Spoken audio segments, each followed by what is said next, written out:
Hello everyone, welcome. Today I'm just going to have a more casual video where I'm going to answer one question that I do get pretty frequently, and that's to you, what stands out in an online portfolio?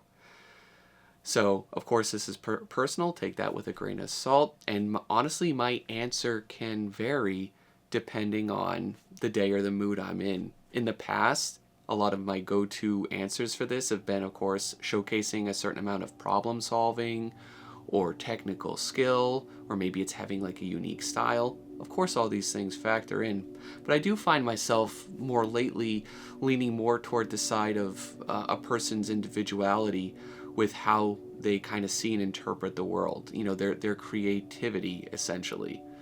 I'm absolutely just enthralled lately by a person's unique take on any kind of given subject, or how they interpret a photo reference, for example. So this is going to be a little bit more of a casual video today. I'm going to just bring up this painting that I had recorded from the Monday night hangouts that I do. Hope to catch some of you guys there as well. And I'm going to be talking about my thoughts just on this subject. So yeah, as I said in the intro, I am certainly finding myself valuing or interested in portfolios that reflect, personal interests and how creatively they can express themselves. Even if it's in a more rigid industry portfolio, I'm shying away from just like being awed by raw technical skill. It's just not doing it for me anymore. But a unique take on something kind of conventional is always refreshing. And I do feel, of course, there's probably several factors contributing to like my shift in interests as a creator.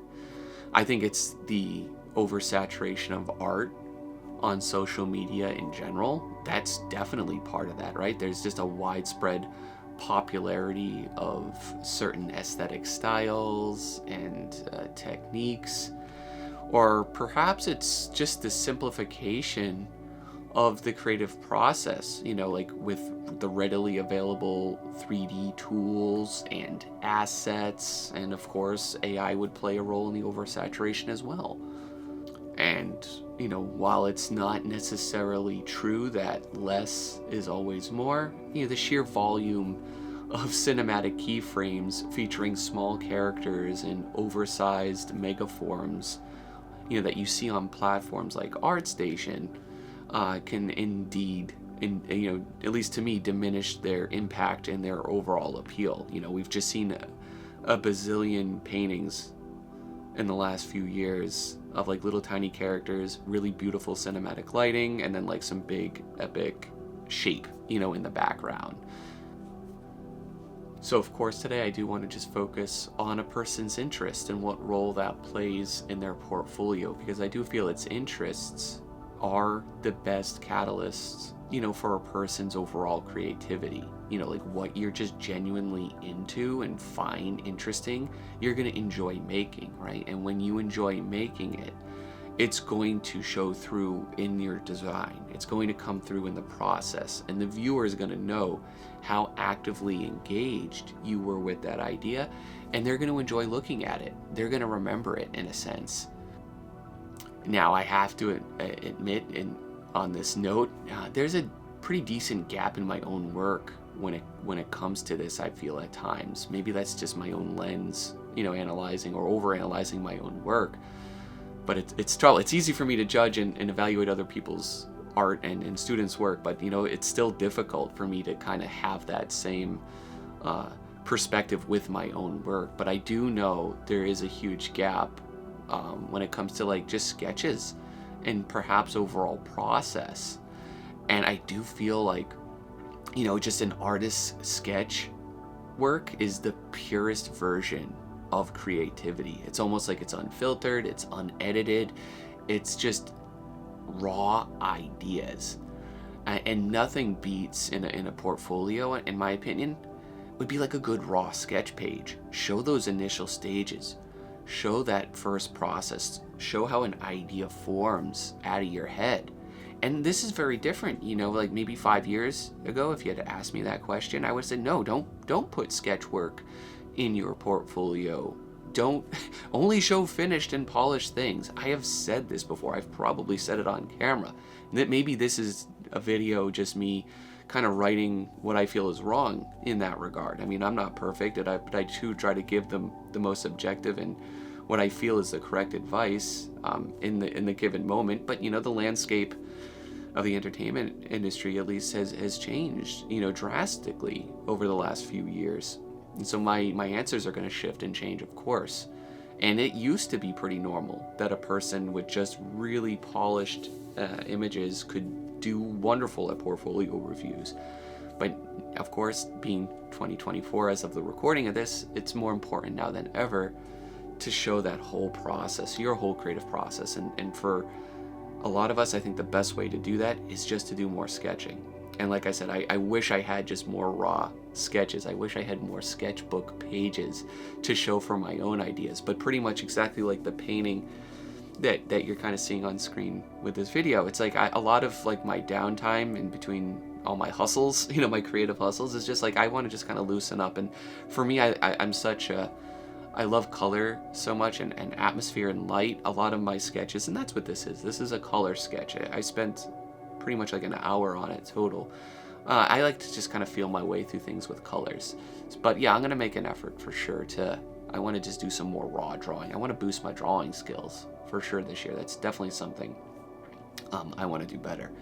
But of course, aside from sketches showing your process, they are a great way to express yourself and solve creative solutions, right?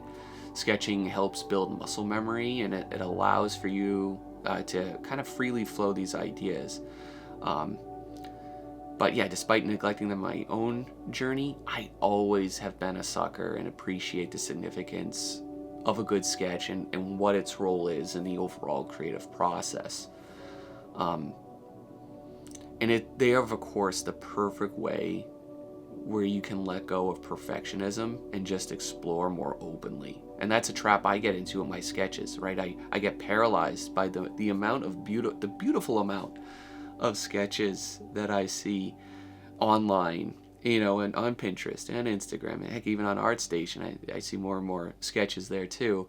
And it's like, gosh, if I make a sketch, it has to be pretty. It has to be pretty like this. But truthfully, sketches don't have to be pretty. They can just be you. And that's something, it's on my Notion goals, for this year. I was like, I'm going to get more comfortable with just making free-flowing sketches, whether they're pretty or not. That's why I'm not going to probably show a handful of them, publicly, because like I have to do them for me first and foremost at the end of the day. And maybe if I like how they come up, I'll be more comfortable and I'll put more of those online. So that's a me problem. That's something I'm working toward and with. But you'll have to let me know below, where how are you integrating sketching into your process? Do you do enough of it, or do you do a little of it like I do? Because again, I've been on record on these videos saying like, okay, if you're going to study, you need structure to it, you need specific goals. And I think if you are doing specific studies and you want to improve fast, of course that is applicable.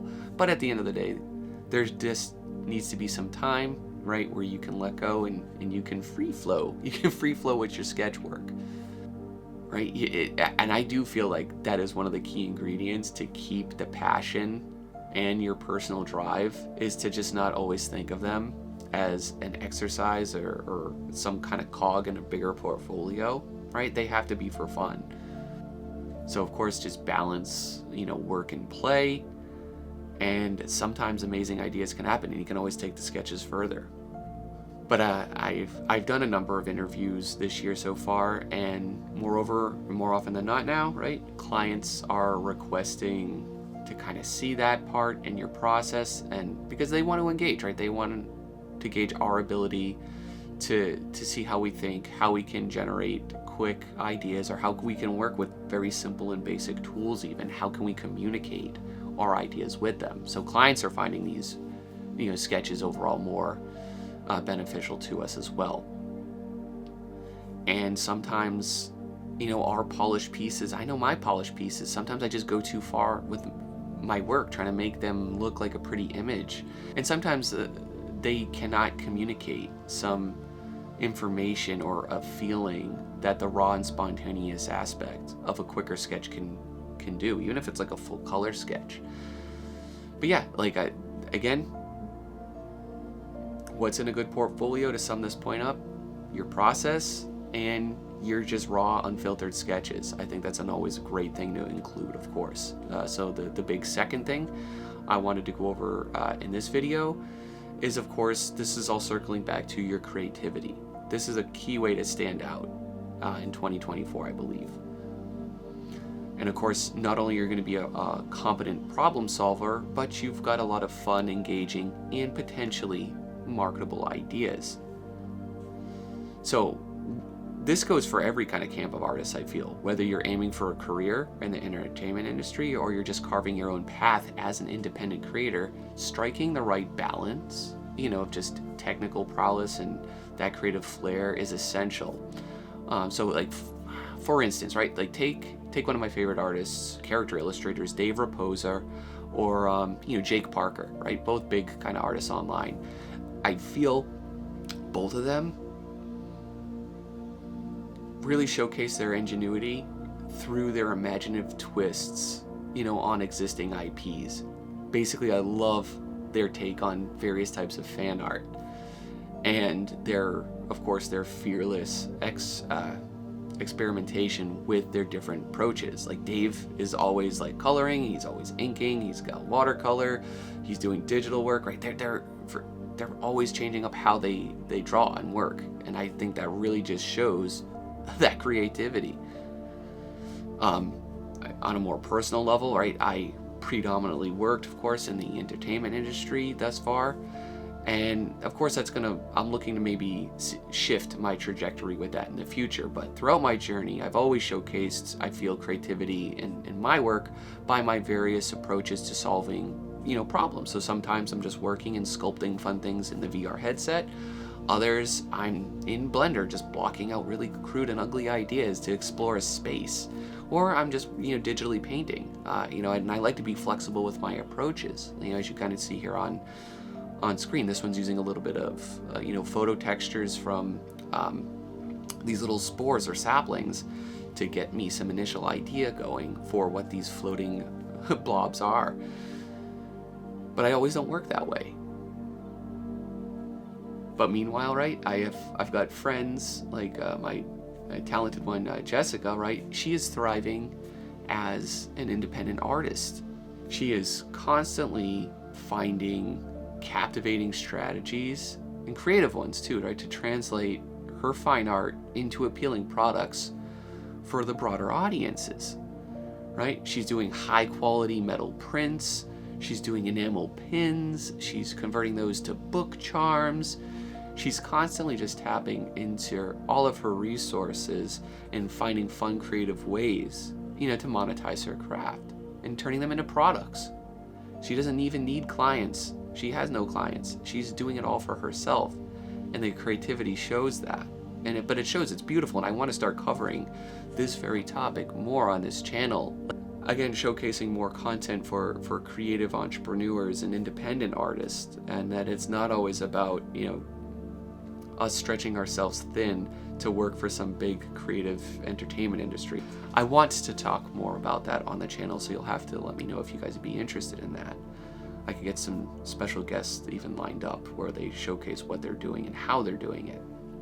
And of course, another way to really showcase, I think, your creativity in a portfolio is one's own distinctive style, right? Developing a unique aesthetic can serve as a powerful testament, right, to an artist's creativity, whether it's manifested through striking color palettes, innovative rendering techniques, or capturing character designs in a fun way, right? There's so many ways to it, and I do think this is the tricky one because style can't be forced too much, right? The style has to be like a natural fit for the artists.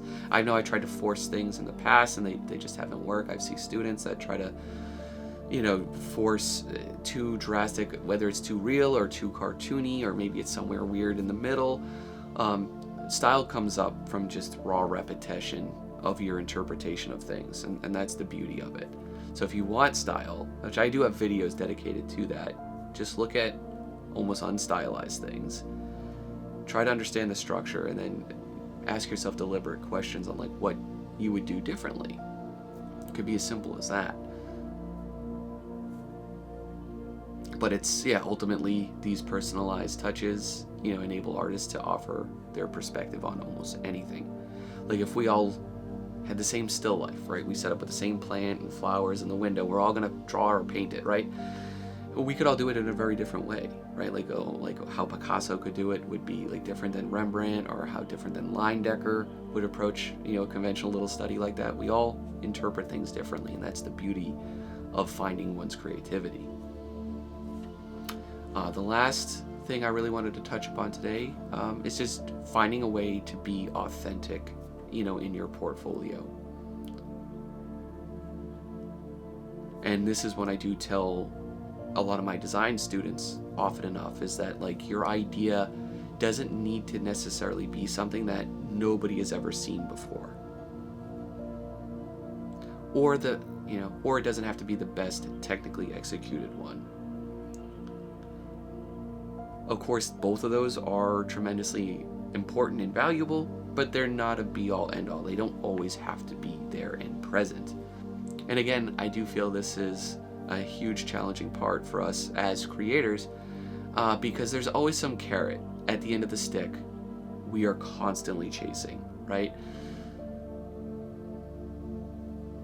We're caught up in learning some new tool, we're prepping a portfolio or a project for an interview or for our studio, we're trying to chase social media clout or likes or whatever that is, or we're grinding out fundamental exercise, right? There's always something keeping us very, very busy in the moment that we are in pursuit of.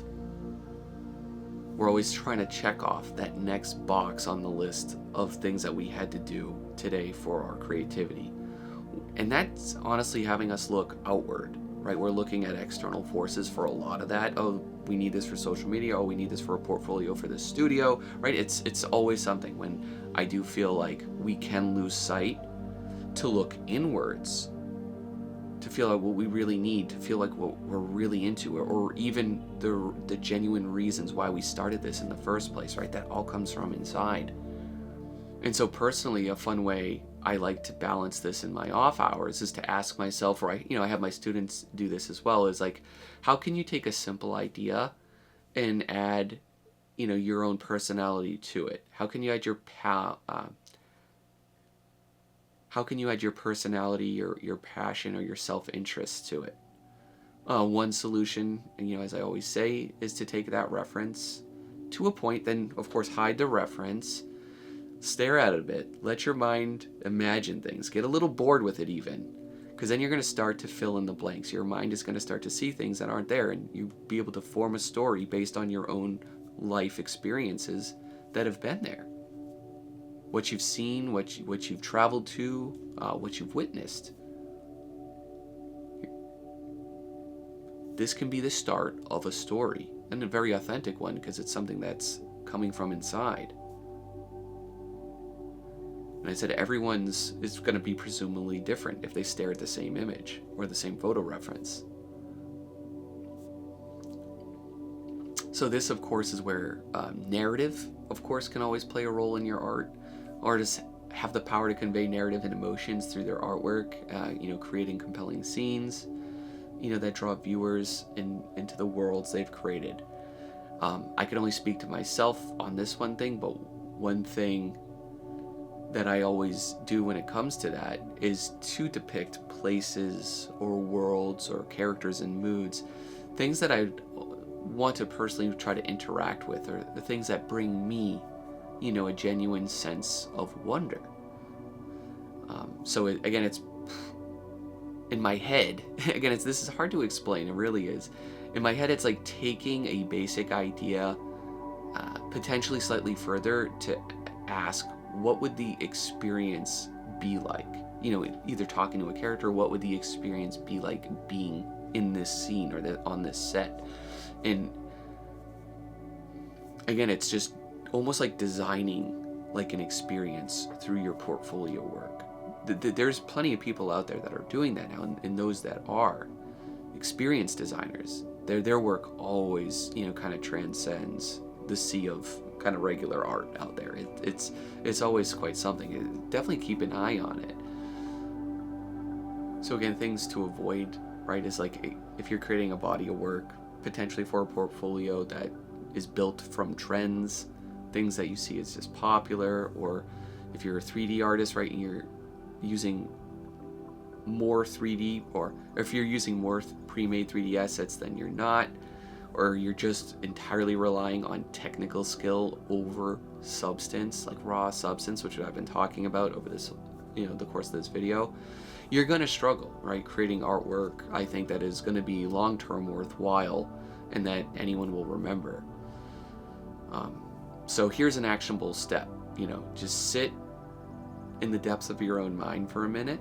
Try to recall, an image, a piece of art that you formed and that you felt some sort of connection with.